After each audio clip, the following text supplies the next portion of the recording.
اللہ عز و جل قرآن پاک میں فرماتا ہے زمین کی اصلاح کیے جانے کے بعد اس میں فساد مت مچاؤ۔ فساد کیا ہے؟ انسانوں کا جینا تنگ کر دینا کسی بھی اعتبار سے،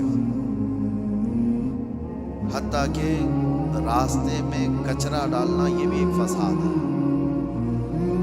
لوگوں کے چلنے پھرنے کے لیے تکلیف دہ چیز کوئی رکھ دینا یہ بھی فساد ہے زمین پر، اور اللہ تبارک و تعالیٰ اس کو سختی کے ساتھ منع فرماتا ہے کہ زمین میں فساد مچانے والے اللہ کو پسند نہیں ہے۔ مجھے یہاں بات یہ عرض کرنی ہے کہ اسلام وہ عظیم دین ہے جو دنیا سے فتنے اور فساد کو ختم کرنے کے لیے آیا۔ کسی کی بالادستی، کسی کی زبردستی اس دین پاک میں نہیں ہے۔ آپ کو اندازہ ہو تو میں بتاؤں، ایران کے ایک بادشاہ کے پاس نبی پاک صلی اللہ تعالیٰ علیہ وسلم کے ایک صحابی گئے، سفیر بن کر کے گئے تھے۔ تو بادشاہ نے پوچھا کہ کون سا دین تم لوگ لے کر کے آئے؟ تو صحابی نے ایک جملے میں یوں کہا تھا، وہ دین ہمارے پاس آیا ہے جو انسان کو انسانوں کی عبادت سے ہٹا کر خالق کی عبادت میں لے کر جاتا ہے۔ انسان کو انسان کی بالادستی یا اس کی تمام تر محکومیت سے ہٹا کر اللہ عز و جل کے بارگاہ میں سرنگوں کرتا ہے۔ اب معاملہ یہ ہے کہ لوگوں نے اپنے اپنے خیالات سے اسلام کی تصویر اپنے دماغ میں بنا لی۔ ہر کوئی یہ سمجھتا ہے کہ اسلام اس طرح سے ہے، اسلام اس طرح سے ہے۔ اسی وجہ سے کچھ ایسے انسیڈنٹ پیش آتے ہیں جو اپنے رائے سے اور اپنے دماغ سے کچھ مسلمان کر جاتے ہیں۔ ایک بات یاد رکھیں، وہ اسلام نہیں ہو سکتا، کسی مسلمان کا کام ہو سکتا ہے۔ اسلام وہی ہے جو رسول اللہ صلی اللہ تعالیٰ علیہ وسلم سے ثابت ہو اور ان کے صحابہ نے کر کے دکھایا، وہی اسلام ہے۔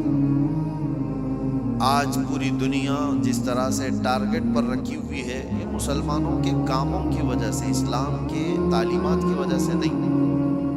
کاش اگر وہ اسلام کی سچائیوں کو پڑھے ہوتے تو انہیں اندازہ ہوتا کہ اسلام یہ ہے نہیں، لیکن یہ کام جو ہو رہا ہے یہ کس کے تھرو ہو رہا ہے۔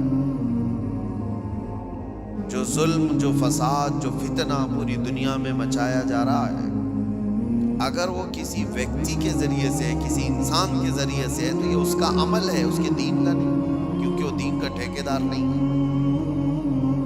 اگر کوئی مسلمان شراب پیتا ہے اور اس میں مست ہو کر لوگوں سے لڑتا بھیڑتا ہے تو یہ اس کا عمل ہے، یہ دین کا حصہ نہیں۔ اگر کوئی تاش کے پتوں پر بیٹھا پوری پوری رات گزارتا ہے تو یہ اس کی بد کرداری ہے، اس کے بد اخلاق ہیں، اسلام کا یہ حصہ نہیں، اسلام نے اسے دیا ہی نہیں ہے۔ کوئی نوجوان آوارہ بگڑا ہوا لڑکیوں کی طرف غلط نظریں مارتا ہے اور پاک باز خواتین کی زندگی کے لیے وہ دشوار بن گیا ہے تو وہ شیطان ہے، وہ اسلامی حصہ نہیں ہے، اسلام کی تعلیمات میں یہ نہیں ہے۔ رب تبارک و تعالیٰ نے جو دین ہمیں عطا فرمایا رسول اللہ صلی اللہ علیہ وسلم کے ذریعے سے، وہ اتنا پاک ہے، اتنا پاک ہے کہ اس پوری کائنات میں اسلام آیا ہی ہے فتنہ اور فساد اور ہر برائی کو ختم کرنے کے لیے۔ کیا وجہ ہے کہ جس دور میں اسلام کی تبلیغ و اشاعت ہو رہی ہے مکہ مکرمہ میں، کون سے لوگ تھے حضور پاک صلی اللہ علیہ وسلم کے مخاطب وہاں پر؟ کون لوگ تھے؟ وہی لوگ تو تھے جو شراب نوشی میں فخر کرتے تھے، جوا بازی ان کا شعار تھا، عورتوں کو بازاروں میں لا کر نیلام کر دیتے تھے، بچیاں پیدا ہوں تو گردن مروڑ کر دفن کر دیتے تھے۔ یہ وہی لوگ تو تھے اس وقت۔ لیکن نبی محترم صلی اللہ تعالیٰ علیہ وسلم کی تبلیغ و اشاعت کے بعد ایک ایک برائی کا خاتمہ ہوا یا نہیں، پوری تاریخ اس کی گواہ ہے۔ ایک ایک برائی ختم ہوتی چلی گئی۔ جس مکہ میں پیدا ہونے والی بچی کا گلا گھونٹ کر کے دفن کر دیا جاتا تھا، اسی مکہ سے میرے آقا اعلان فرما رہے ہیں عورتوں کے حقوق کے متعلق کہ عورت اگر تمہاری ایک بیٹی ہو، اس کی پرورش کر کے تم نے صحیح جگہ اس کو شادی کر کے دے دیا تو حضور فرماتے میری شفاعت اس پر واجب ہے، میں اسے جنت میں لے جانے کی ضمانت دیتا ہوں۔ بیٹی کا حق یہ بتایا اسی مکہ مکرمہ میں جہاں لوگ اپنی ماں اور اپنی بہنوں کو بازاروں میں نیلام کرتے تھے، میرے آقا صلی اللہ علیہ وسلم نے اس برائی کا خاتمہ فرمایا۔ ارشاد کیا فرمایا کہ الجنت تحت اقدام الامہات، تم کیا سمجھتے ہو عورتیں بازاروں کی زینت ہیں؟ تمہاری اگر ماں ہے تو اس کے قدموں میں تمہاری جنت ہے، بہن ہے تو تمہارے حق میں اس کی دعائیں قبول ہیں، بیوی ہے تو اس کو ایک لقمہ کھلانا صدقے کا ثواب ہے۔ عورتوں کے حقوق بیان کیے، جہاں بچوں پر ظلم ہوتا تھا نبی محتشم صلی اللہ تعالی علیہ وسلم نے اس کو ختم فرمایا۔ بوڑھوں کے لیے، بیواؤں کے لیے، بیواؤں کو تو معاشرے میں رہنے نہیں دیا جاتا تھا، ان کے لیے الگ بستیاں ہو جاتی تھیں، شگن اب شگن یہ بھی ہمارے علاقے میں بھی پائے جاتے ہیں سب چیزیں۔